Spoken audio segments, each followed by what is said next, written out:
I'm just checking the pronunciation if it's okay. And then go. Hirschl.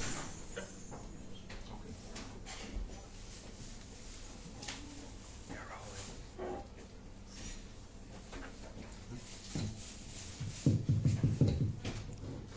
Okay. Ok, izgleda da sve radi. Dobrodošli. Hvala vam što ste sa nama tokom ovom vremenu. Večeras imamo dve diskusije pod nazivom nesaglasnost ili nesaglasnosti. Večeras su sa nama dvoje slam pesnika iz Austrije, Katharina Wenty i Elias Hirschl. Ja bih mogao za početak da čisto napravim kratak uvod, da kažem nešto o njima, pa posle možemo preći i na razgovor. Dakle, Katharina Wenty, rođena u Kronenburgu, odrasla u Beču, gde je pohađala studije za teatar, film i medije, kao i multimedijalne studije. Njeni video projekti prikazivani su na brojnim festivalima za kratki film i osvojili su sledeće nagrade. Nagrada za medijsku pismenost, Zeit Impuls nagrada za kratki film, Science Clip of the Year i tako dalje. Objavljivala je poeziju u brojnim austrijskim i međunarodnim časopisima i antologijama od 2013. godine, a 2018. godine pobedila je na Bečkom slam takmičenju. Pored toga, jedna od organizatorki Evropskog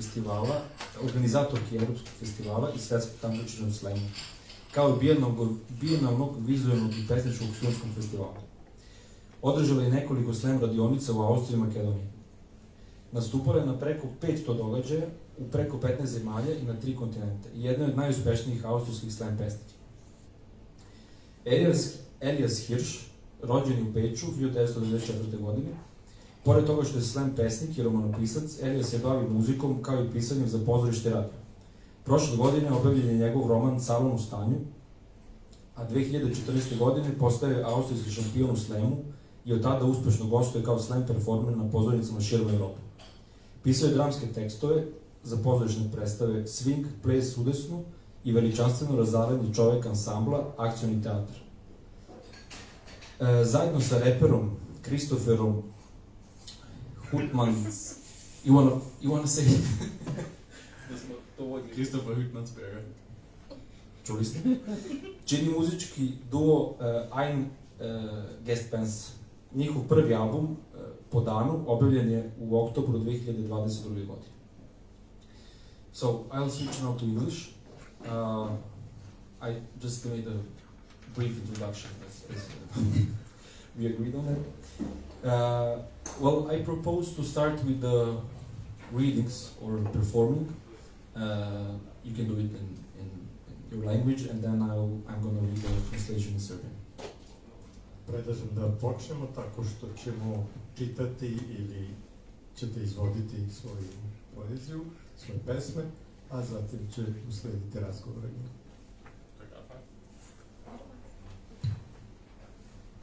All right. Yeah. Thanks for the invitation and the introduction. No, it's okay. Yeah. So I'm going to start with a rather weird text, and it's the text. No. The text is written or is based solely on Amazon reviews. Like reviews from Amazon and reviews from books from Amazon and from 1-star reviews, so from really bad reviews. Because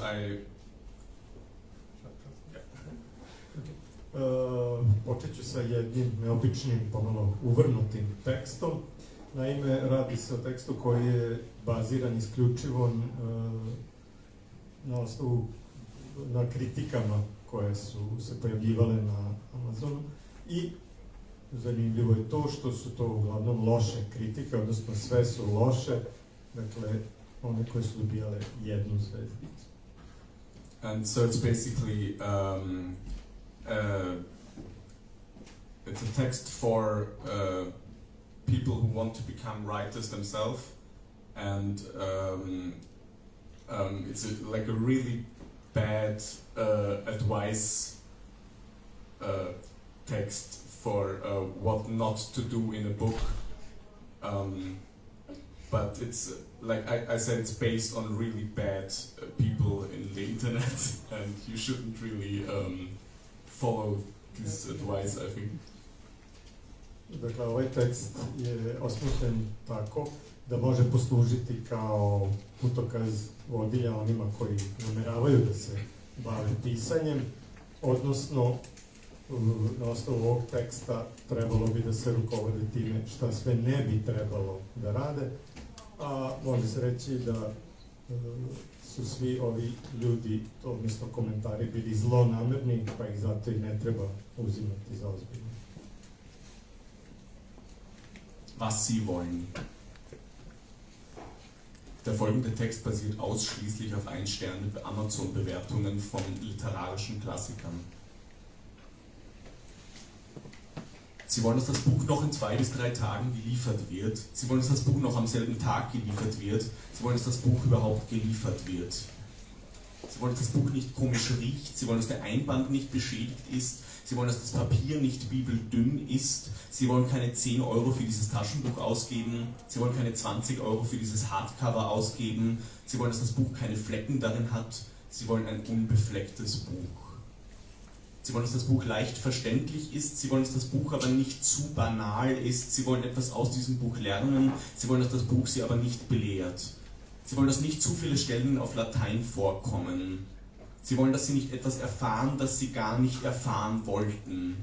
Sie wollen keine Gewalt, sie wollen keine Sexszenen, sie wollen mehr Sexszenen, sie wollen mehr Gewalt.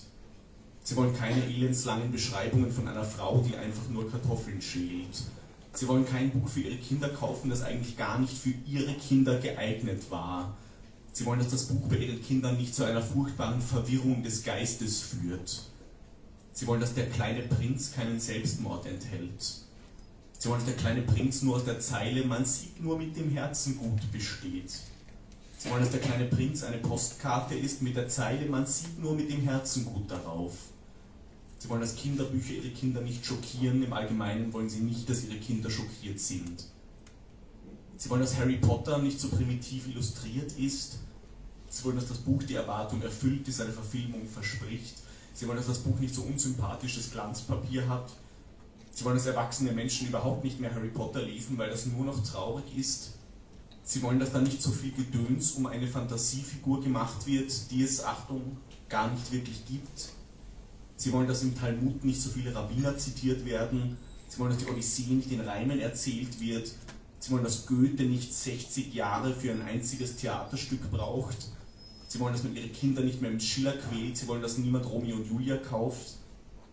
Sie wollen, dass wenn Sie die Hamlet-Hörbuch-CD auf Ihrem PC starten, nicht ein Inhaltsverzeichnis in fremder Sprache erscheint, woraufhin Sie die 2. Szene und den 2. Auftritt starten und nachdem Sie sich mit Hilfe des Reklamheftes Orientierung verschafft haben, feststellen müssen, dass der berühmte Monolog aus Hamlet eigentlich im 4. Aufzug in der 3. Szene Sein oder Nicht-Sein auf der CD überhaupt nicht enthalten ist, sondern im 3. Aufzug in der 2. Szene Titel Nummer 8. Und wenn Sie das vorher gewusst hätten, hätten Sie diese CD gar nicht erst gekauft. Sie wollen, dass Mein Kampf von Adolf Hitler nicht so verteufelt wird. Sie wollen, dass nicht so ein Hype um dieses Buch gemacht wird. Sie wollen, dass dieses Buch nicht um 70 Euro mit einer Auflage von nur 4000 Stück verkauft wird, seit das Urheberrecht abgelaufen ist. Sie wollen all diese kritischen Kommentare in der Neuausgabe von Mein Kampf nicht. Sie wollen, dass ihnen das Buch nicht von links-linken Akademikern kaputt gemacht wird. Sie wollen, dass Historiker nicht immer ihren Senf dazugeben müssen. Sie wollen, dass der Pappschuber stabil ist und die Kanten nicht zu stumpf geschnitten. Sie wollen, dass wenn Sie den Mythos des Sisyphus als Kindle-Ausgabe kaufen, in den folgenden 6 Jahren 3-mal das Kindle wechseln und das Buch nicht 3-mal herunterladen müssen, was eine Unverschämtheit ist, zumal der Kindle-Preis dem eines gedruckten Buches entspricht. Sie wollen sich ja gar nicht aufregen. Sie wollen, dass Elfriede Jelinek in Ihnen nicht nur ein Gefühl des Ekels auslöst. Sie wollen die Klavierspielerin ja wirklich lesen, sie wollen von ihrem Freundeskreis ja nicht für dumm gehalten werden. Sie wollen der Protagonistin gegenüber Gefühle hegen. Sie wollen, dass die einzigen Gefühle, die sich bei der Lektüre von Jelinek einstellen, nicht entstellend und verstörend sind. Sie wollen, dass diese Autorin nicht zu vorbelastet ist. Sie wollen, dass das Buch sie nicht provoziert, sie wollen das Buch jetzt zurückgeben. Sie wollen jetzt mit einem Vorgesetzten sprechen. Sie wollen nicht nach einem Sinn suchen müssen. Sie wollen, dass Kafka nicht immer so negativ ist. Sie wollen, dass der Prozess ein Ende hat. Sie wollen aufgeben. Sie wollen das Buch in den Kamin werfen. Sie wollen es gar nicht fertig lesen. Sie wollen lieber Der Verschollene lesen oder Amerika. Sie wollen, dass der Titel nicht zu verwirrend ist. Sie wollen sich jetzt nicht auch noch die letzten 20 Seiten reinwürgen. Sie wollen, dass der Roman sie nicht kalt lässt. Sie wollen, dass das Buch endlich bei ihnen ankommt. Sie wollen nicht noch länger auf das Buch warten. Sie wollen, dass das Buch eine Haltung hat, eine Botschaft, eine Meinung, eine Intention, eine Aussage. Einfach irgendetwas, das ihnen sagen kann, was sie davon halten sollen. Sie wollen einfach nur wissen, worum es geht. Thank you. Thank you for this reading. I'll try to be as convincing as you. We'll see. Dakle, šta oni žele? Tekst se bazira isključivo na ocenama sa jednom zvezdicom literarnih klasičnih dela navozu. Oni žele da knjiga bude dostavljena u roku od 2 do 3 dana. Oni žele da knjiga bude dostavljena još istog dana. Oni žele da knjiga bude dostavljena. Oni žele da knjiga ne miriše čudno. Oni žele da okvir knjige ne bude oštećen. Oni žele da papir ne bude biblijski tanak. Oni žele da ne moraju potrošiti 10 € na tu džepnu knjigu. Oni žele da ne moraju potrošiti 20 € za tu knjigu sa tvrdim koricama. Oni žele da u knjizu ne bude fleka. Oni žele neokaljenu knjigu. Oni žele da je knjiga laka za razumeti. Oni žele da knjiga ne bude isuviše banalna. Oni žele nešto naučiti iz te knjige. Oni žele da nema isuviše latinskih izraza u knjizi. Oni žele da ne saznaju ništa što zapravo i ne žele saznati. Oni žele da ne bude nasilja. Oni žele da ne bude seksualnih scena. Oni žele da bude više seksualnih scena. Oni žele više nasilja. Oni žele da tu ne bude beskrajnih opisa žene koja guli krompir. Oni žele da ne kupe knjigu za svoju decu koja zapravo nije zgodna za decu. Oni žele da knjiga ne poremeti duh njihove dece. Oni žele da se u Malom princu ne spominje samoubistvo. Oni žele da se Mali princ sastoji isključivo od rečenice samo se srcem dobro vidi. Oni žele da je Mali princ razglednica na kojoj stoji samo se srcem dobro vidi. Oni žele da dečje knjige ne šokiraju njihovu decu. Oni žele da se njihova deca ne šokiraju. Oni žele da Harry Potter ne bude tako primitivno ilustrovan. Oni žele da knjiga ispuni očekivanja koje obećava njena ekranizacija. Oni žele da knjiga ne bude tako odvratno svetlucava. Oni žele da odrasli ljudi ne čitaju Harry Pottera, jer to je toliko tužno. Oni žele da se ne diže tolika frka oko izmišljenog lika iz nečije fantazije. Oni žele da se u Talmudu ne citira toliko puno rabina. Oni žele da se Odiseja ne prepričava u stihovima. Oni žele da Geteu nije bilo potrebno 60 godina za jedan jedini komad. Oni žele da im niko ne muči decu Šileru. Oni žele da niko ne kupuje Roma i Juliju. Oni žele da kad uključe CD sa snimkom teksta Hamleta, da se tu ne pojavi indeks na stranom jeziku i da ne krene onda druga scena i drugi akt. I taman kad su se orijentisali uz pomoć reklam brošure i kad shvate da poznati monolog iz Hamleta zapravo je u 4. aktu i 3. sceni, biti ili ne biti, i da taj monolog uopšte nije na disku, nego u 3. aktu u 2. sceni, titula broj 8, i da su to znali na vreme, kupili bi drugi disk. Oni žele da se knjiga Adolfa Hitlera, Moja borba, ne demonizira baš toliko. Oni žele da se ne diže tolika galama oko te knjige. Oni žele da se ta knjiga ne prodaje za 70 € u tiražu od ne više od 4000 komada od kad su istekla autorska prava. Oni žele da nema svih tih kritičnih komentara u novom izdanju knjige Moja borba. Oni žele da im levičarski akademičari ne kvare tu knjigu. Oni žele da se istoričari ne mešaju sve i svašta. Oni žele da su knjige u stabilnom kartonu i da mivice nisu tako tu podrezane. Oni žele da kad kupe Mit Sizifa za Kindle i kad promene Kindle u narednih 6 godina 3 puta, da onda ne moraju po 3. put da skidaju tu knjigu, jer je to zaista skandalozno. Pogotovo kad se uzme obzir da na Kindlu knjiga košta toliko koliko košta. Oni žele zapravo da se ne uzrujavaju. Oni žele da im Elfrida Jelinek ne bude samo osjećaj gađenja. Oni žele zaista pročitati pijaniskinju. Oni žele da im prijatelji ne misle da su glupi. Oni žele imati emocije prema junakinji. Oni žele da jedine emocije kojim se razviju dok čitaju Jelinek ne budu izopačeni ili iritantni. Oni žele da spisateljica nema predispoziciju, oni žele da ih knjiga ne provocira. Oni sad žele da vrate knjigu.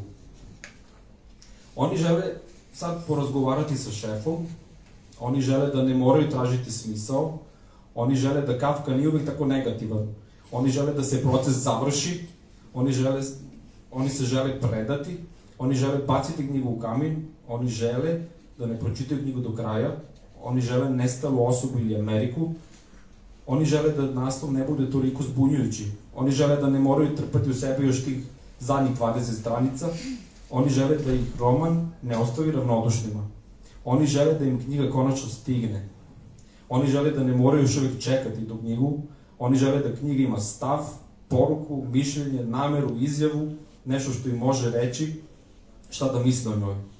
Oni jednostavno žele samo saznati o čemu se radi.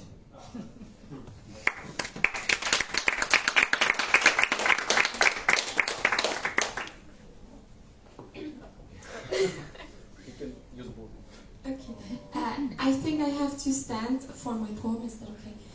Because I don't think I can do it while sitting. Okay.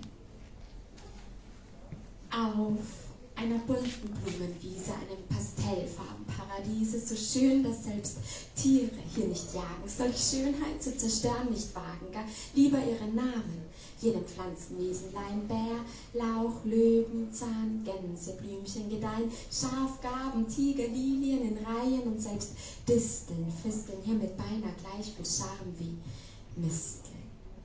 Hier, wo der Boden wie ein prachtvollerer Sternenhimmel wirkt, stirbt auf einmal alles, was die Füße jenes Eindringlings berührt, eine hagere Gestalt, bleiches Antlitz in einen schwarzen Umhang eingeschnürt, Krähen krächzen im unheilvollen Chor, Blumen ächzen den letzten Blütenstaub hervor, wenn still und starr verharrt Kälte, wie im Februar ein Pastellfarbenparadiese mit einem toten Blumenpfad und jene Gestalt, die stets verheißt den Sarg, schreitet unbeirrt durchs wilde Knospenmeer, seine Majestät persönlich, ja, der Tod. Doch kaum ein paar Sekunden ewig schlafend, heben die vorhin gemalten Blumen nun wieder ihre Köpfe, die Pusteblumen schütten ihre Schöpfe und verlieren ihre letzten grauen Samenhaare, die im Fluge bilden Liebespaare, denn ach, so kommt der Tod, so kommt das Leben, stirbt das Leben, lebt der Tod. Und tatsächlich betritt nun ihre Majestät persönlich, ja das Leben, jene Lichtung. Und hier, wo der Sternenhimmel wie eine prachtvollere Blumenwiese wirkt, lebt auf einmal wieder alles, was die Füße jener Fremden berührt. Eine grazile Gestalt, sommersprossiges Gesicht in ein feuriges Kleid eingeschnürt, so wie die Toten nun wieder leben, so dreht der Tod sich zu dem Leben und erschrickt angesichts der Schönheit seines Gegenteils, welches ihn keck anlächelt, bevor es beginnt zu tanzen. An Größe und Pracht wachsen um sie herum, die Pflanzen wippen ihre Köpfe, ein Takt des Lebens, Luftsprünge und Hüftschwünge einzig. Um den Tod herum bleibt ein tristes kleines Feld an Tod. Doch das Leben fühlt sich von jenem nicht bedroht, sondern beginnt sich wild um ihn herumzudrehen. Und als dem Tod vor entzückenden Gefallen fast die Augen herausfallen, bleibt das Leben endlich vor ihm stehen. Der Tod räuspert sich vornehmlich, bückt und pflückt nun eine Rose, die er dem Leben da reiche, doch so wie er den Stängel angreife, wird die Blume zu einer Leiche. Etwas peinlich berührt hält er ihr dennoch die verwelkte Rose hin, doch das Leben stemmt die Arme in die Hüfte und meint, was willst du, Tod, denn von mir? Du bist doch jedermanns Feind, im Gegensatz zu mir bringst den Menschen nur Untergang sowie Verderben, du zerstörst meine Werke, darum kann es uns beiden doch nie etwas werden. Dem Tod fallen erneut fast die Augen heraus, er ruft, Leben, sprich frei heraus, du hältst dich wohl für etwas Besseres als mich, aber ich bin unvergänglich, du bist es nicht. Ich bringe es deinen Wert zum Vorschein und du denkst, ich sei der Schrecken der Menschheit. Nein, ich bin die Erlösung ihres Lebens. Ich vollende, was du geschaffen. Und wenn meiner Kunden Wunden klaffen, dann säubern sie meine Tränen. Doch die meisten Menschen sehnen sich sowieso schon längst nach mir. Und ich begrüße sie wie ein Freund nach einem harten Arbeitstag. Kurz ist meine Tat, entweder als Kuss oder als Schlag, du hingegen, weilst du meist lange, birgst nur krisenreiche Belange und niemand, wirklich niemand, weiß, was wirklich überhaupt dein Sinn ist. Vielleicht bin ich ja der Höhepunkt des Lebens eines jeden Organismus, ein Abschluss des Lebens, ein Ausfluss an Leben, ein Lebensorgasmus. Da erbleicht das Leben, wird gar blasser als sein Gegenüber, die Lippen zittern, der Blick wirkt trüber. Tod, gesterben, kreischt das Leben und kehrt ihm weinend nun den Rücken zu. Ach, wenn ich nur könnte, lächelt der Tod und fügt entschuldigend hinzu, Leben, bitte verzeih mir meine aufgebrachten Worte, hab gesehen so viele Morde, als dass ich den Sinn von irgendetwas noch verstehe, doch dich verletzt zu sehen, tut weh.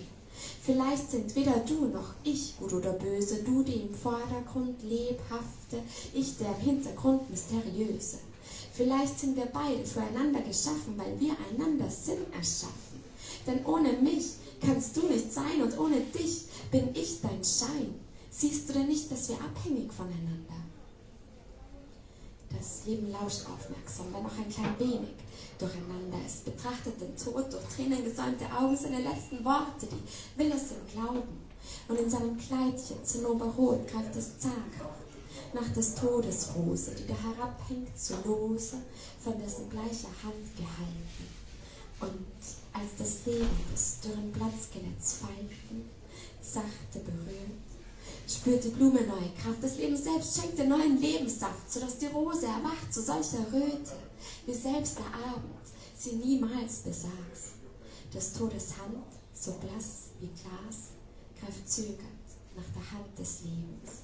Und so war die Symbiose des Nehmens und Gehens durch die Bekanntschaft des Todes und seines Lebens.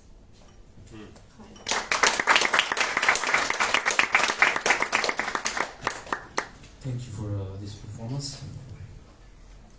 Dakle, pesma je pod naslovom Da nam živi svet. Na šarenoj livadi u raju pastenih boja, toliko lepo da čak ni životinje ne idu u lov, nego daruju imena svoje stvorenjima biljnim. Medveđi luk, lablji zub, tratinčica, svi oni cvetaju i mirišu, stolisnik, tigrasti ljiljan, svi lepo poredani. A tu je čak i čičak, ima i imela, pune šarma. Tamo gde tlo liči na savršeno zvezdano nebo, naglo umire sve što dotakne stopalo uljeza. Mršava spodoba, lice belo, ucrni u grtač zamuta. Vrane grakću u horu kobnu, cveće izdiše poslednji prelud svoj. Tiho i kruto, hladno kao u februaru. Raj pastelnih boja, u njemu staza mrtvog cveća, preko koje spodoba koja obećava samo kovčeg i ništa više, odlučno korača kroz divlje more pupoljaka. Njeno veličanstvo, da, to jeste smrt. Tek nekoliko sekundi u večnom snu i evo ubijene biljke opet dižu glavice svoje. Maslača glavom klima, zadnje sive dlake svoje gubi, a one u letu stvaraju ljubavne parove. Jer tako dolazi smrt. Tako dolazi život, umire život, živi smrt. I zaista, evo stiže sad na livadu. Njegovo veličanstvo, da, to jeste život. I baš tu, gde zvezdano nebo liči na cvetnu livadu prekrasnu, odjednom se oživi, šta god da ta strankinja stopalima dotakne. Vitka pojava, lice puno pega, stegnuta u vatrenu haljinu. Kao što mrtvaci sad opet žive, tako se i smrt okrene prema životu. Prepadne se kad vidi lepotu suprotnosti svoje, ona mu se smeška, a onda kreće u ples. Oko nje biljke rastu, glavicama klimaju u taktu života. Skaču u vazduh i vukovima mašu.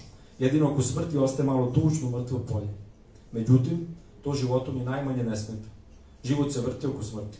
A smrt, kad od oduševljenja maltene oči ne ispadoše, i tu životu stane pred smrti. I tu život stane pred smrti. Smrt uljudno kašljuca, sagne se i ubere ružu da bi je poklonio životu. Ali čim je dotakne, ruža se pretvori u leš. Neprijatno joj je, ali ipak smrt i dalje ružu nudi. Međutim, život, ruke na kukove, na sav glas vikne. Ej, smrti, pa šta hoćeš ti od mene? Svima si neprijatelj, za razliku od mene. Donosiš ljudima samo propast i kraj. Uništavaš dela moja i zato ništa od nas neće ni biti. Smrt je opet oči malo da ne ispadnu. Smrt kaže, ej, živote, reci otvoreno, ti misliš da si nešto bolje od mene? Ali ja sam večna, ti nisi. Da, i ja sam ta koja tvoju vrednost tek na videlu iznosi. Pa da li ti zaista misliš da sam ja užas za ljude? Ne. Ja sam spas njihovog života. Ja dovedem do kraja ono što ti stvaraš. A kad se otvore rane mušterije moje, onda ih moje suze očiste, a i onako većina ljudi jedva me dočeka. Ja ih pozdravim kao prijatelj posle napornog radnog dana. Moje delo traje kratko, pokaže se kao poljubac ili udarac. Dok ti dosta dugo ostaješ i raznorazne krize donosiš. A niko, ama baš niko ne zna u čemu je tvoj smisao. Možda sam baš ja vrhunac života svakog organizma. Kraj života, sekret života, životni orgazam. Život tu pobledi, bude još bleđi od smrti, usne drhte, pogled mutan. Smrti, ajde, krepaj, uzvikne život. Prasne u suze i okrene smrti leđa. Kad bi to bilo moguće, nasmese smrt i krene da se izvinjava.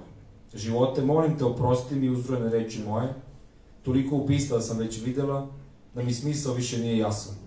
Ali boli me videti te u patnji. Možda ni ti ni ja nismo ni dobri ni loši. Ti koji si živahan na prvom planu, ja koja sam misteriozna u pozadini. Možda smo stvoreni jedno za drugo, ti i ja. Jer jedan drugome dajemo smisao. Bez mene ti biti ne možeš, a bez tebe ja samo privid. Zar ne vidiš da zavisimo jedno od drugog? Sluša život pažljivo, ali pomalo izbunjeno. Gleda život smrt, kroz oči pune suza, u ove reči poslednje želi da poveruje, pa u svojoj haljenici rumenoj pruža ruku prema ruži, a ruža visi jadna, bleda ruka smrti je drži.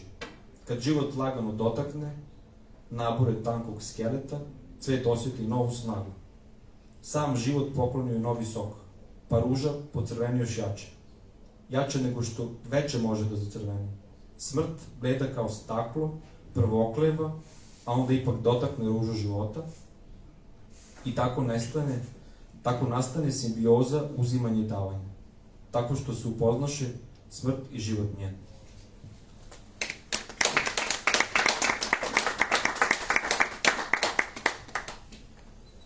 Alright, so we can now start with questions. Dobro, sad možemo početi s pitanjima. Yeah, I have one question which is more like warming up, easy one. So could you tell us something about your literary background, to be more precise, about some key experiences in reading or writing so far? Za početak imam jedno jednostavno pitanje koje će, nadam se, biti samo zagrevanje za vas, a ono se odnosi na vaše formativna iskustva koja su dovela do ovoga što pišete. Yeah, then I start. I don't know, for me, I started writing stories early in school, and a friend of my parents is actually a novelist, and so since I was a child, I knew that was an optional career choice, because I knew someone who actually was a novelist. Yeah. Učeo sam da pišem dosta rano, odnosno kada sam bio đak u školi, pisao sam kratke priče, i imao sam tu sreću da je jedan prijatelj mojih roditelja bio romanopisac i onda mi je bilo predočeno i video sam da je to jedan mogući put, jedna moguća karijera. So I always wanted to write novels in the first place, and then I found Poetry Slam, I think, through YouTube, through just videos from German slam poets. And there was a regular slam event in the district I was living, and you could just participate in it. You could just show up and say, I want to read a poem, and that was like a much more direct way to communicate with an audience than through like written books, which are just very need very long until you get a reaction from someone. Tako sam isprva planirao da postanem i sam romanopisac, ali onda sam vremenom preko YouTube-a došao do novih saznanja. Naime, upoznao sam se sa slam poezijom i situacija je bila takva da se baš u mom kraju, tamo gde sam živeo, održavalo nekoliko takmičenja, odnosno bilo je nekoliko slam događaja i to mi se svidelo kao način na koji mogu da mnogo prisnije, mnogo direktnije plasiram ono što pišem publici. Znači, ne samo kao nešto što se nalazi na papiru i što će oni čitati, nego u direktnom obraćanju publici. For me, I try to think of a key experience, but I don't find any. Like for me, it was just when I, in school, when you start learning the alphabet, I also started reading and writing. And so for me, like the authors that I think still really had like the biggest influence in my life are like the children books authors, like Astrid Lindgren, Christine Nöstlinger, Philip Preußer, Enid Blyton, and like really a lot of those European children books writers, and I would just really live in this worlds they created. And ja kada razmišljam o tome šta bi bio neki ključni događaj koji me nagnao da pišem, ne mogu da se setim ničega posebnog, ali sigurno mogu reći da čim sam počela da učim slova, da učim da čitam i pišem, ja sam i počela da pišem, a što se uticaja tiče, najviše je onih, to jest prvi su bili veoma bitni uticaji pisaca za decu, tu je Astrid Lindgren i autori koji ste čuli, dakle, svi oni poznati evropski autori koji su pisali knjige za decu. Yeah, and I would just really live in these worlds, and I think there was even a point where I would rather I would be more present in those book worlds than in reality, maybe even, and and I would at the age of 8 I would have already written a lot of like short stories, and then with like 10 years I would start writing poetry as well, and then I would be getting to know poets like Akhmatova already, and then Edgar Allan Poe. I had like really a phase where I was like really into his poems as well, and then that was then like the bigger influence after that. Ono što je bitno kod mene je da sam već tako mlada bila mnogo prisutnija u tom svetu koji mi je književnost pružala, nego možda u svetu u kome sam se nalazila, i tako sam i sama svojim pisanjem ulazila u taj svet. Već u 8. godini sam bila napisala nekoliko, to je veći broj priča, kratkih priča, da bih kasnije, tu negde oko 10. godine, počela da pišem poeziju pod uticajem pisaca kakvi su Akhmatova, Edgar Allan Poe. And then so I would just really write all my life, but I would just keep it for myself, and I would not really share it. And and then when I was 20 years old, a friend of mine, she was hosting a poetry slam, and I would just run into her in a park, and she would just invite me because it was like on the same evening and I didn't have any plans.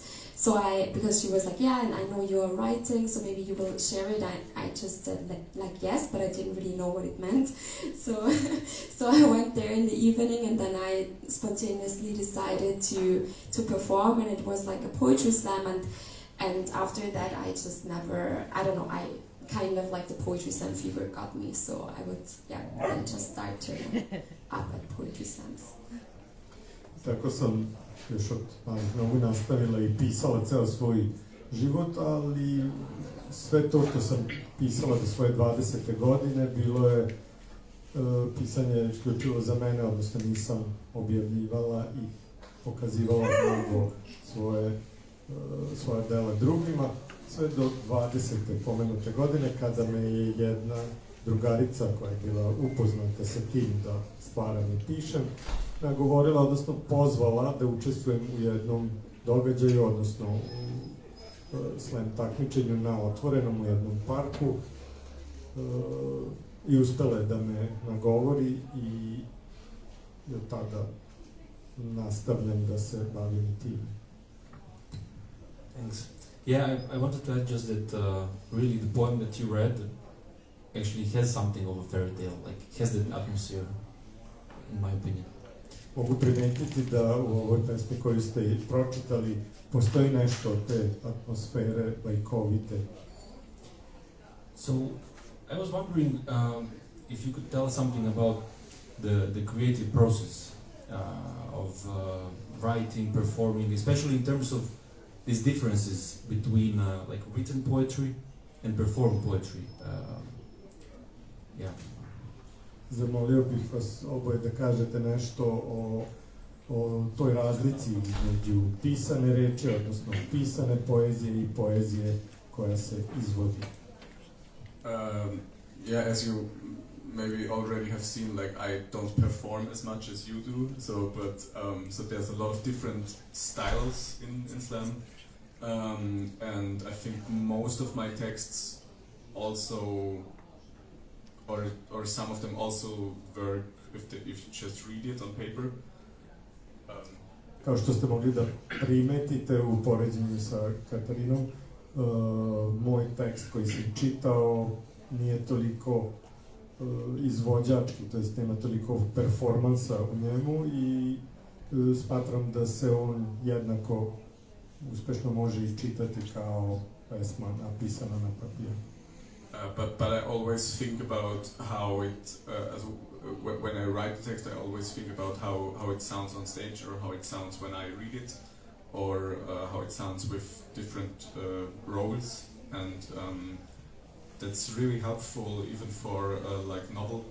When I write a novel chapter, I also think about how it sounds when I read it out loud, and I think that gives a bit more of like a natural speech flow in the texts if you like talk loud with yourself when you're writing it.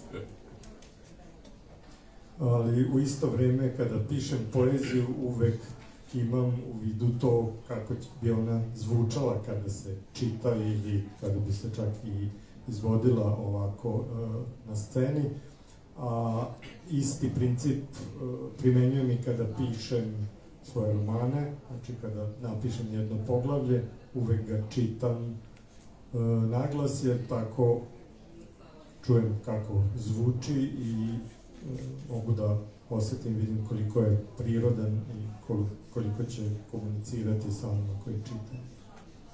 And then there are texts that are really just for performing them on stage. There is also like the thing called team poetry slam, where you can perform texts with like more people. And I have a friend of mine who's also a writer. He's called Simon Tomac, and we write texts together. And those texts are really just only for performing on stage. And we have like I think he dies in every text so far, and that there are so many like inside jokes that only work on stage, or we put in like other people who perform the same night and stuff like that, and that's really, really beautiful because it wouldn't work on paper, it just only works on stage. Naravno, postoje i tekstovi, odnosno poezija, tekstovi koje pišem isključivo za izvođenje i postoji jedna institucija, odnosno način pisanja, a to je ono što se zove timska slam poezija. Ja praktikujem često sa jednim svojim kolegom, drugom, zove se Simon Tomac, je osoba sa kojom sarađujem, i nas dvojica zapravo zajedno pišemo pesme sa kojima nastupamo i kao što je rečeno, ti tekstovi, te pesme su pisane u stvari za uloge i samo takve kada su izvedene na sceni neke stvari samo u tom slučaju mogu da dopru do publike, što ne bi bio slučaj da su pisane na papiru. I onda se u njima nalazi dosta i šala i fazona koji mogu samo tako da dopru do publike. For me, it depends. Like, I do have poems which I think they just reach their full potential if they are performed. So, for example, I have one poem where it really depends on like the room structure, and then also if there is like a microphone cable, because I would use it, you know, as well as part of the poem. And if you would just read it, then of course you can still, you know, it's still the poem, but with like the performance, it gets like an additional significance, you know. Ja takođe pišem pesme koje su namenjene izvođenju i iako bi one mogle neke stvari da dočaraju kada su napisane i kada se čitaju tako napisane, u trenutku izvođenja se neke stvari mnogo više ističu, tada do izražaja dolazi ceo prostor u kome se pesma izvodi, čak i neki manji detalji kao što je mikrofon ili kao što je ovaj gajtan od mikrofona. Yeah, and then also, like I always try to use, you know, like to take like the capacities of like the room and my body and my voice, and just really try to experiment with it also and also play with it. But like just 1 year ago, I got like the idea, or I started to try to also turn it around, you know, to not just write and then think about the performance, but then also maybe starting from the performance and then thinking from the performance point of view of how to put it into words, you know. So this is something I've been playing like a little bit with since like 1 year. Yeah, because I also like this kind of perspective. Na ovaj način, kada se pesme izvode, to jest kad god izvodim svoje pesme, trudim se da iskoristim sve ono što mi je na dohvat ruke, to jest što mi se pruža, bilo da je u pitanju veličina, kapacitet prostora, gde ih izvodim, bilo da se radi lično o meni, odnosno trudim se da koristim i svoje telo prilikom izvođenja, igram se glasom, pokušavam da se igram i svojim glasom i onda dolazi do toga da u stvari se okreće taj čitav proces stvaranja i da se ne svodi sve samo na pisanje pesama i u isto vreme razmišljanje o tome kako će one biti izvođenje, nego dolazi do toga da se prilikom izvođenja nečega utiče i na sam tekst pesme, odnosno na pisanje pesme. And one more thing, what I really like about slam poetry is that it's originally, you know, it started to spice up lectures, kind of, you know, to just put like more action into lectures. And also, like in a German-speaking scene, it's not so much, but like internationally at poetry slam scenes, it's really that also like the jury, for example, they would be told that they should judge 50% the literary text, you know, like the quality, and then 50% also the performance, you know. So it's really the performance aspect is really part of like the format poetry slam and of how people would experience it, you know. U ovom slučaju radi se o tome da je poezija, slam poezija u stvari nastala iz potrebe da se nekako malo da začina nekim predavanjima, odnosno da se predavanja, književne večeri učine življim i zanimljivim, pa je stoga došlo do izvođenja, do performansa, što se naravno odrazilo i na to kako se ta poezija percipira i došlo je do toga, jedan od rezultata je da se na današnjim takmičenjima, ba tako je u Nemačkoj, žiriju najčešće, to jest po pravilu govori da u ocjenjivanju nečijeg nastupa 50%, to jest 50-50 se gleda sama književna vrednost pesme i teksta, dok se 50% ocenjuje izvedba pesnika, odnosno koliko on uspeva da utiče na publiku, koliko animira publiku i uspeva da prenese sve što treba na njima.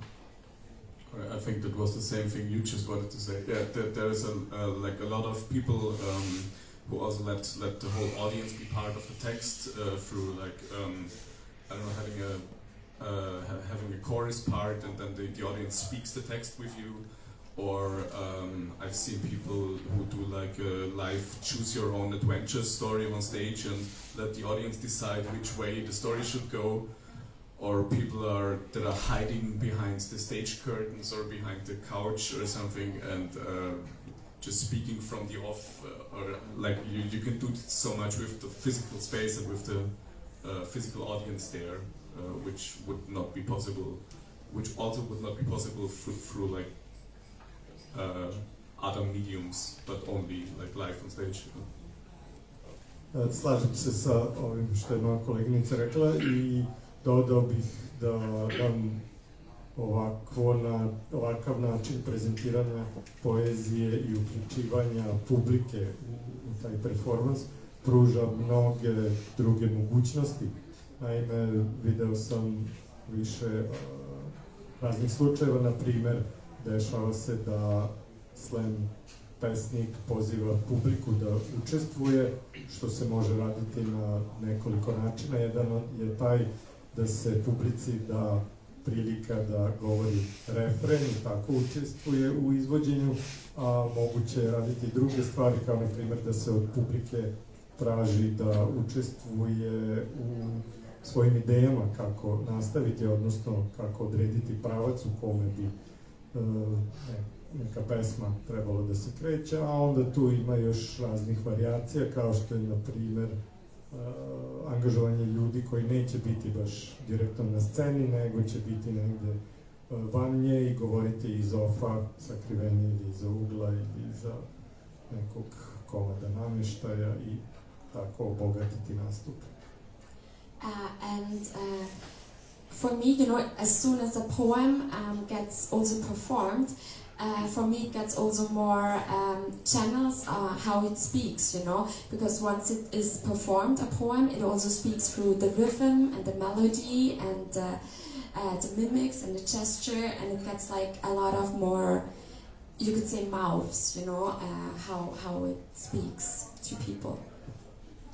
Naravno, kada je pesma izgovorena, kada se pesma, kako reći, izvodi, ona se obogaćuje i tada joj se daju sve ove, obogaćuje se svim ovim mogućnostima, počev od, naravno, ritma, pa onda od boje glasa i time se i boji sama pesma i daju joj se dodatna značenja.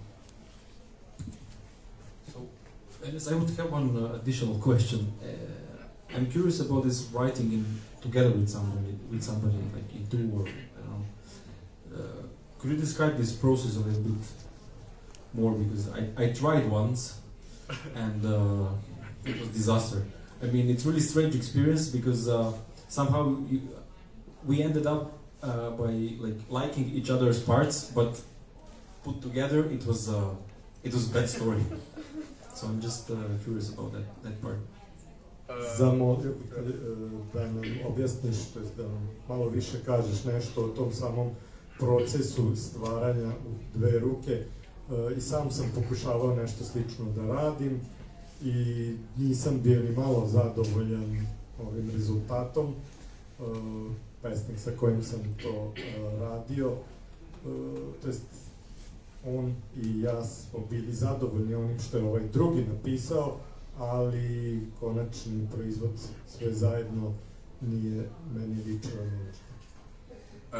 Yeah, it completely depends on the person you're working with, and I also had like experiences where it really didn't work at all, and I had like with one or two people, the best way was just like writing emails back and forth, and then you had like a kind of a what do you call prefix, like a letter exchanges, correspondence. And in the case of with my friend Simon, we just like always have a huge theme, like one theme, and then we just collect ideas to that theme, and I don't know, just put it all together randomly, and it's very funny but also very senseless. Yeah. Naravno da ovaj proces zajedničkog pisanja zavisi od te druge osobe, odnosno od njenog izbora.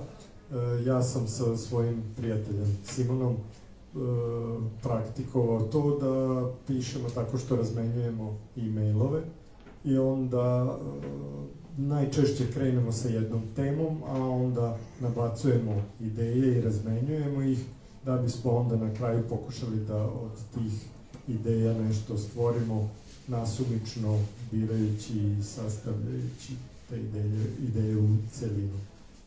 And it's also really important if you just know what the persons are really good at, and then you can like if you distribute the work exactly through like with what everyone can do best. I don't know if that was if that was a logical sentence, but yeah. Naravno, najbitnije je poznavati osobu sa kojom sarađujete, odnosno znati u čemu je ona najbolja, tako da onda vas dvoje možete da rasporedite zadatke, odnosno uloge, da svako radi ono što čemu je dobar. So you mentioned this part of performing in front of audience, so this kind of direct contact with audience, and I assume there is always kind of an imagined expectation.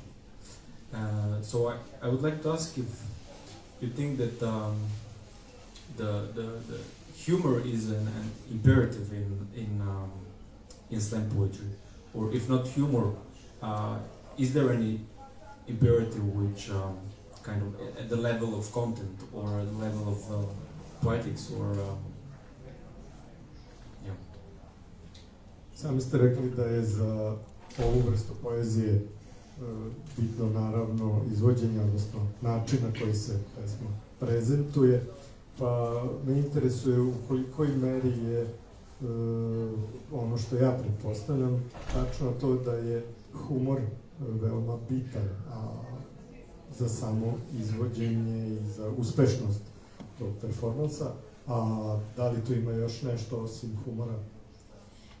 I don't think that there is an imperative on slam poetry, but I think that humor definitely plays a very, very big part in the German-speaking slam scene, and really a much more bigger part than in any other slam scene that I experienced, because in other slam scenes it's more they might have more like a political focus so like in other countries the political focus would be maybe bigger than in the German-speaking slam scene where the humor is like a big thing. Yeah, that was like also not so correct anyway. Ne bih rekla da je humor nešto što je imperativno da bude prisutno u slam poeziji, ali je tačno da on igra veliku ulogu, bar u našem okruženju, odnosno u mom, u nemačkoj slam poeziji i njenom izvođenju, ali sam isto tako primetila da je u nekim drugim sredinama, odnosno na drugim jezicima prisutna i jedna druga struja, a to je da se više oslanja to jest više pažnje se poklanja političkoj strani i političkoj obojenosti onoga što se izvodi. And it's also sometimes a bit of a problem because the funny texts get bigger reaction from the audience, and then they are voted much higher than like a slow, more not so loud text or like a rather serious poem. To je također taj problem što humor često zna da povuče i žiri, odnosno humor je taj koji često zavredi više ocene, pa onda prevlada nad poezijom i pesmama koje su možda tiše, umirenije i ozbiljnije. And in my case, I always need some kind of humor in the texts, especially if there's like a heavy or a sad topic, because otherwise I get depressed when I'm writing the text. So I just need something to like a safety net out of humor. But that doesn't mean that it always has to be like a comedy text. So you can have like a really sad humor, or you can have a really minimal humor that's just like not very noticeable, but still there. So for me personally, it's very important. Mene lično je humor uvek potreban kada pišem poeziju, pogotovo u slučajima kada se okrenem nekoj tužnijoj temi i onda mi je taj humor nešto što mi pruža sigurnost. Jednostavno kada pišem, on me sprečava da se i sam suviše osetim depresivno pišući takvu poeziju. Naravno, to ne mora da, u mom slučaju je najčešće nekada i malo zatomljeni, nekada tužniji humor, a najčešće minimalistički ubačen. This like competitive element of slam poetry, how does that part of that form of poetry influence your motivation, the way you're thinking while you're writing? Kako ovaj takmičarski karakter slam poezije utiče na vaše stvaranje, odnosno na vaše razmišljanje kada pišete same pesme?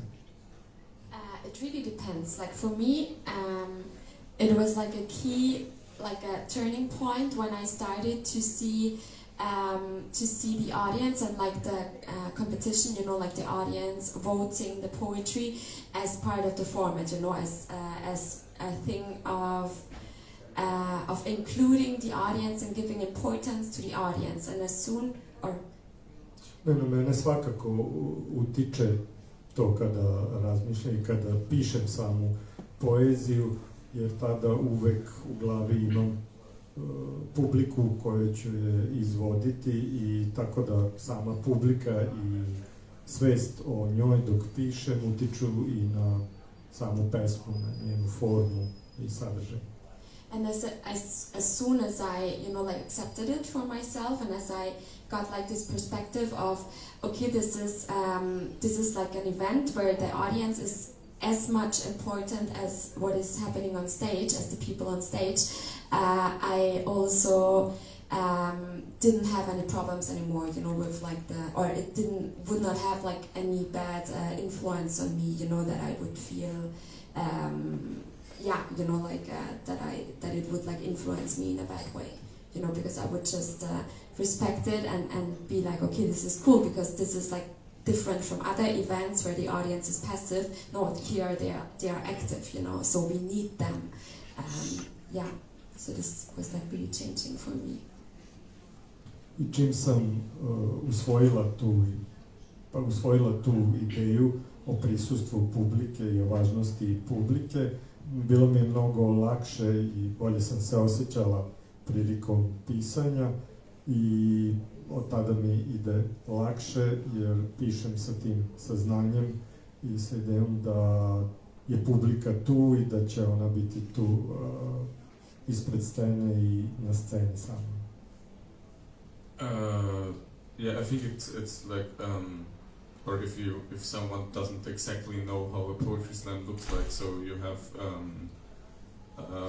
like 5 to 10 people in the audience that get like point cards, so they can give like points from, I don't know, from 1 to 10, and just vote on the text, and then someone wins at the end. But I don't know, there's not really a big prize most of the time. There's just like, I don't know, sometimes it's a bottle of whiskey or something, but yeah.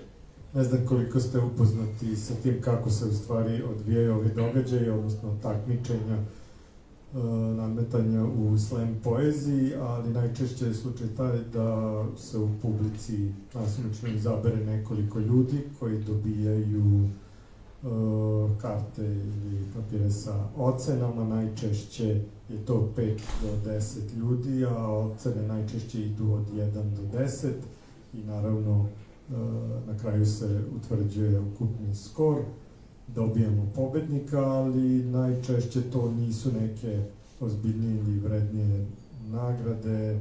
Jedna je moguće, na primjer, da se dobije flaša pića, viskija ili nečeg slično. So in most cases it's just like a gimmick to give the audience an active role, and I think it really helps to get an audience. Like I really think that many people go to poetry slams because it's just fun to vote on art, although it's completely like nonsense to vote on art, and that's also the thing, because all of the poets I think know that it's a bit nonsensical to just vote on their writing. And so from time to time you get someone who takes it a bit too serious and is very competitive, and so that can be a bit annoying, but you get used to it over the years, and you don't take it so seriously. Ovo glasanje je u stvari jednostavna varka kako bi se pridobila publika i kako bi publika osjetila da je ona uključena u sve što se dešava, što se naravno onda i dogodi. Publika voli i uživa u tome, mada naravno u isto vreme smo svesni, pogotovo mi koji stvaramo poeziju, smo svesni da je to pomalo i suludo očekivati da neko ocenjuje umetnost, ali publika u tome uživa, a s druge strane nekada neki od nas suviše ozbiljno shvate ovo takmičenje i onda malo teže primaju poraz. I also think that the fact that the audience works as a jury, it makes them more attentive, you know, because they know, like, okay, fuck, I need to vote it, so I really need to listen, you know, and I have to ask, you know, like to, how do you say, like, auseinandersetzen?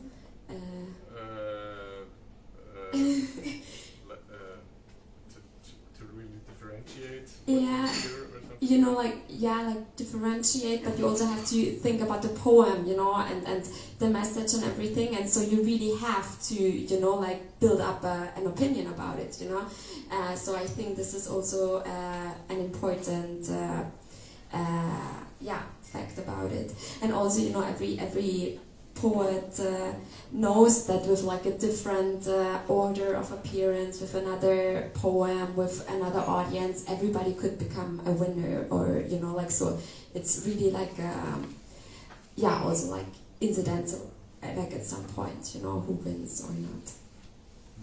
Ovo je, kao što smo već rekli, jedan od načina da se publika uključi, ne samo to je s time što je uključena, da mnogo pažljivije sluša i da bolje prati ono što čuje, time što oni daju svoje ocene, osjećaju se i uključeni, a i dolaze u priliku da razlikuju, odnosno da sami promišljaju o tome što čuju i da donekle vrednuju to. That like everybody could win, you know, with another order. A zahvaljujući tom angažmanu publike dolazimo u situaciju da mnogi, svi učesnici bivaju u prilici da pobede, jer često su razlike male ili igre slučaja da li će pobediti jedan ili drugi pesnik. And there's like an Italian poet, Sergio Garau, and for him, for example, the goal of the evening at every poetry slam is to have the biggest difference of the votes, you know. So for him, an evening, and he as a poet was successful when he gets the lowest and the highest number of the evening, because then he knows he was polarizing, as art should be, you know, for him. So this is also a really interesting perspective, you know, on,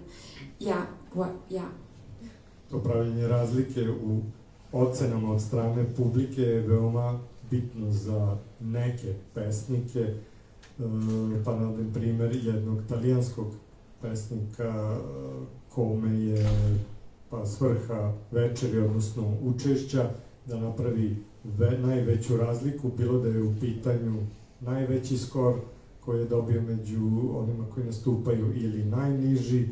Najbitnije je to da vidi da je uspeo da polarizuje publiku i tako utiče na nju.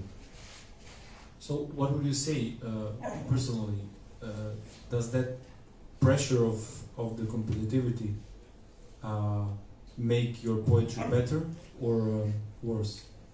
Da li biste rekli da ova not worse, but kompeticija, koliko ona utiče na to kako pišete pesme, odnosno koliko utiče na vas da vaše pesme budu bolje? Like I do slams since almost 10 years now, and so I really don't care at all anymore. So you just learn to don't care what the audience thinks.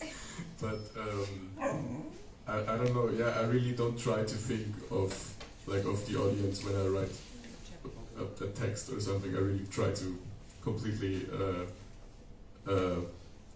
imagine that no one is reading the text, and then I finish it, and then someone will be reading it. But but that's my point of view. Što se mene tiče, ja se evo već 10 godina bavim pisanjem ove vrste poezije i uspeo sam da naučim da to ne utiče na mene. Pišem za izvođenje, ali uspevam da prilikom pisanja ne mislim na buduće reakcije publike i to mi uspeva. But I think Elias and I are also, you know, like Elias is very unique in what he does, and also I think so I think we were not influenced by the competition itself, but more maybe by the format, you know. So the only thing that influences me maybe from Poetry Slam is more the fact that there is an audience, you know, and that I could work with the audience, you know, at some point, like as Elias said, with like using the audience at some point, you know. But in general, I think that the competition, like in general, I would still say that the competition has an influence, because you can see that there are some kind of slam styles, you know, so you could differentiate between like different kind of styles that are existed in slam poetry. U onome što piše i kako piše jeste poseban, ali isto kao i on, ja kada pišem ne mislim toliko na taj takmičarski deo, nego kao i on mislim na publiku. Jednostavno pišem sa idejom da će ono što pišem biti izvođeno za publiku, ali s druge strane je tačno da taj takmičarski karakter slam poezije ipak utiče na pisanje, utoliko što su zahvaljujući tome uspeli da se iskristališu, odnosno da se stvore razni tipovi, razni stilovi pisanja kod raznih pesnika. So, for example, to get back to the humor, I think humor is such a big thing in the German-speaking slam scene because it is so successful in competition, you know. And if you are if you are having success with really funny texts, you know, then you just keep doing it, you know, and that's how maybe, you know, like the German-speaking slam scene has become some sort of, they're like really going into the direction of stand-up comedy or something like that, you know. Dobar primer za ovo je nemačko govorno područje na kome, kao što sam rekla, humor veoma bitan i na kome humor preovlađuje iz opet pomenutog razloga da su oni smešniji tekstovi, pesme sa više humora bile uspešnije, pa onda to logično nagoni pesnike da i nastave u tom pravcu i da se trude da njihove pesme budu ispunjenije humorom. Yeah, so I completely agree, and I think especially in Germany I think it's maybe just because like the scene is bigger there than in Austria or in Switzerland. There was like I would say professionalism process. When you look like at the finalists who are at the like German on the whole championships, then you have like 5 or 6 different men who do like very similar texts that are very similarly constructed, and so that's, I don't know, it doesn't really bother me, but I find it a bit like a bit boring from time to time, and I would say that's not that much the case in Switzerland and in Austria. Like there are more like speech experiments and more they try more different styles or more, I don't know, dadaistic things or just more performance stuff. Yeah. Potpuno se slažem sa Katarinom.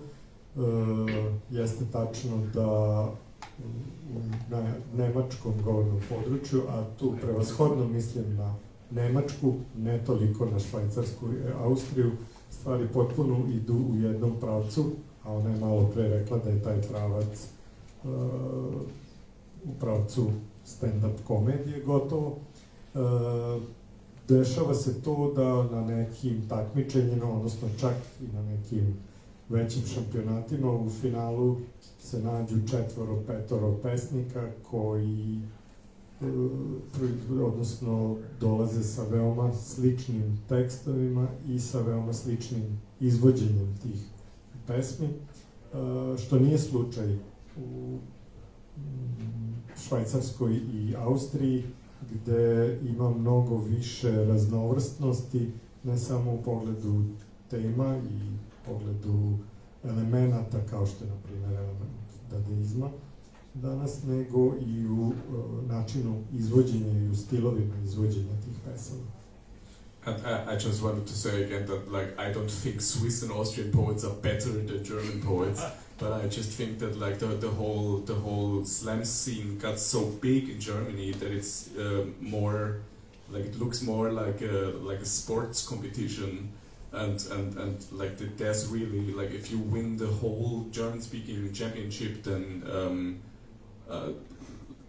you'll get a lot of just a lot of invitations to a lot of I don't know, you don't, like, you have enough work for the next 2 years. So there's like really much depending on it, and so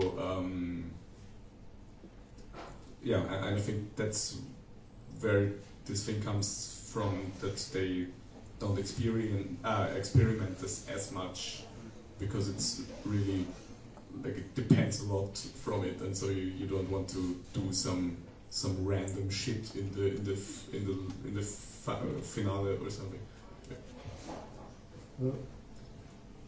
Pod ovim nisam mislio da kažem da je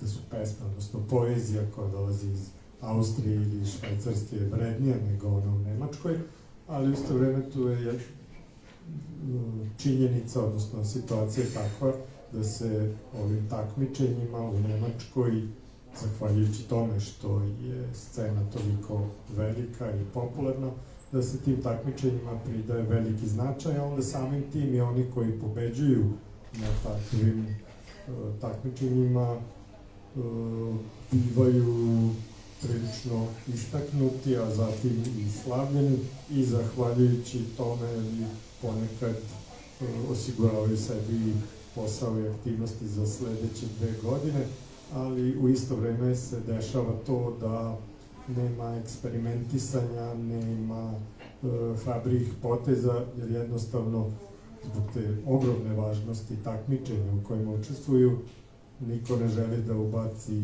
neko sranje ili da eksperimentiše i time ugrozi eventualni uspeh.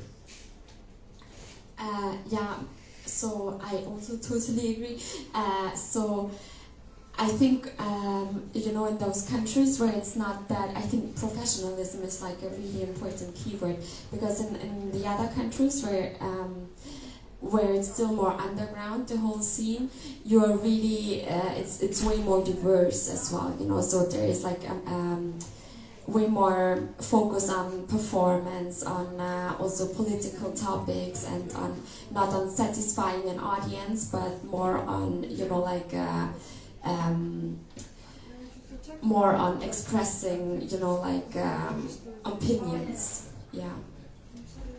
Mislim da je ovde tačno što je Elias rekao, to da je reč profesionalizam ključna. Nema toliko eksperimentisanja kao što je pomenutim drugim sredinama, gde se variraju kako nastupi, a tako i teme, a među tim temama se, isto kao što je ranije rečeno, ponavljaju neke, odnosno daju se mišljenja, iznose se stavovi, što naravno uključuje i političko angažovanje. So, does the audience have any questions? Ima li pitanja publike? I can say something. Do I need one? Well, maybe I don't. I can be loud enough. Okay, I just, as a writer, as a performer as well, I just want to say bravo to both of you. Yesterday I heard you two for the first time, and it's visible the scene effect in your performance, and it's very visible the focus on the theme that you start to analyze, and I think you would be very good in writing sceneries for movies. Actually, I have that hunch. And in your case, what is very important, and you didn't mention it this evening, honesty in the first place, it's very visible, and brave. You're a very brave person, and that's what makes you a slime poet in the first place. I just want to mention that. You agree? Thank you. You're welcome. Do you agree? Sure. I mean, if you want. Potreban prevod. Dobro svaki. Ukratko.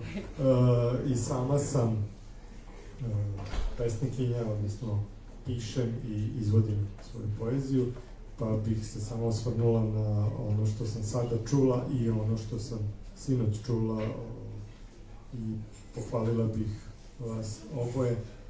U Eliasovom slučaju se videla ta, i za svaku je pohvalu, ta sceničnost u nastupu, i na osnovu toga mogu reći da bi, zahvaljujući tome, sigurno bio dobar, da biste bili dobri i u pisanju scenarija za neke izvođačke, za izvođačke umetnosti, a u vašem slučaju, Katarina, bih pohvalila vašu iskrenost i vašu hrabrost, i mislim da je to ono što najviše doprinosi kvalitetu i vašem uspehu. Thank you again.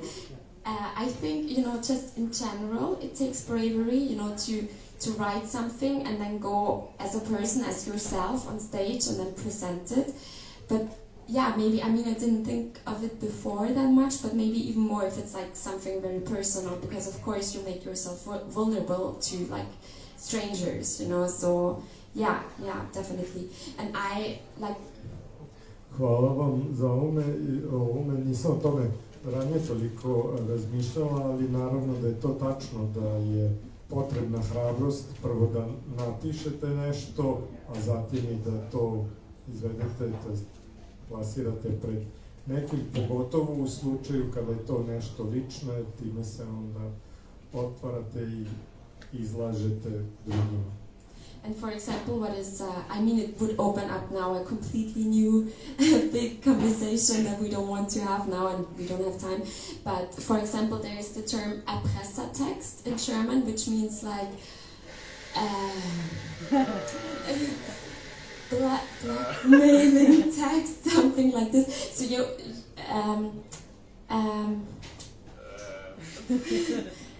I will just explain.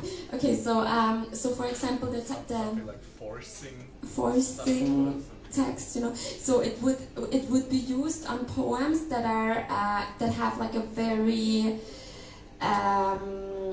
important. Maybe you can. Yes, it's a word to discredit like texts that are overly like, I don't know, emotional or authentic life stories or something, and especially if they are like really sad stories. But then there's often people who say like, no, because I can't give you low points because then I'm the asshole. So so you're forcing me to give you more points, which is like a bit of a useless argument, I think. Yeah. So. Ukoliko bismo nastavili razgovor o ovom ličnom odnosu prema publici, otvorili bismo jednu temu za koju bi nam trebalo mnogo više vremena nego što imamo, a termin koji ste čuli se odnosi na tu vrstu pisanja koja onda iznuđuje reakciju publike i naravno onih koji ocenjuju te pesme. Ukoliko u pesmi postoje neka osjećanja, nešto prilično lično, onda to traži i ovim terminom se govori da to traži i od publike da automatski zbog toga daje visoke ocene. Yeah, and I think, I think these terms are total bullshit, because there is like freedom of speech and we can write about everything, and especially, like emotional experiences. But I think this is also something like a term like this could only come up in, in a competition, because I think it's a term like this has its history and its existence just because of like the format of competition, because otherwise I wouldn't see any point of why to, So, for example, the poem I did yesterday, at the beginning when I would do it, some poets would say like, okay, yeah, this is like an Erpressertext, but then others would say, no, okay, of course not, because it's like, it's really something very, very personal, and you share it with someone, and so for me it was like it took even more bravery after, hearing those accusations and then going to decide for myself, no, I don't give a fuck, because this is my experience, this is my story, and I know that this is happening to a lot of families, and it's my, I want to speak up about it, so that's totally my, oh god, sorry.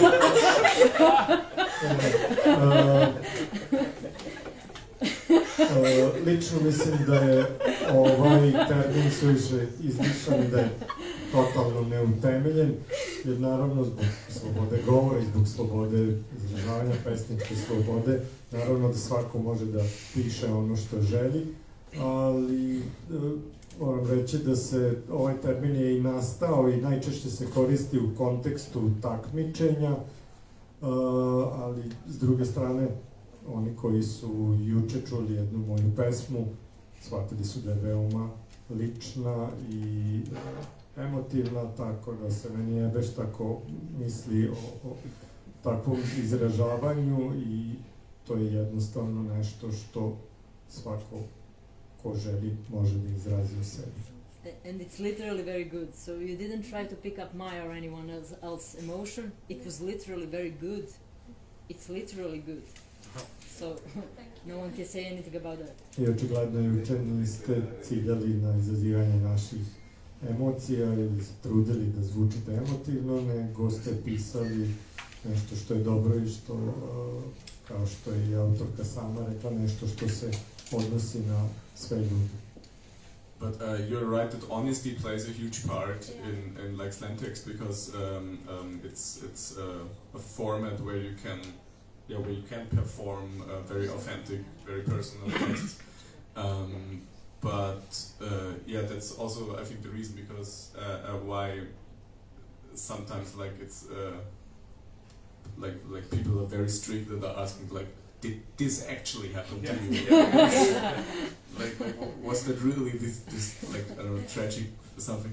And so it's a bit of it's a bit of a difficult balance act. And I don't like my texts are like a lot of my texts are really not personal at all. They are just like I don't know, experiments or something. But I also have like some texts that are really like really close to the things that actually happen to me, and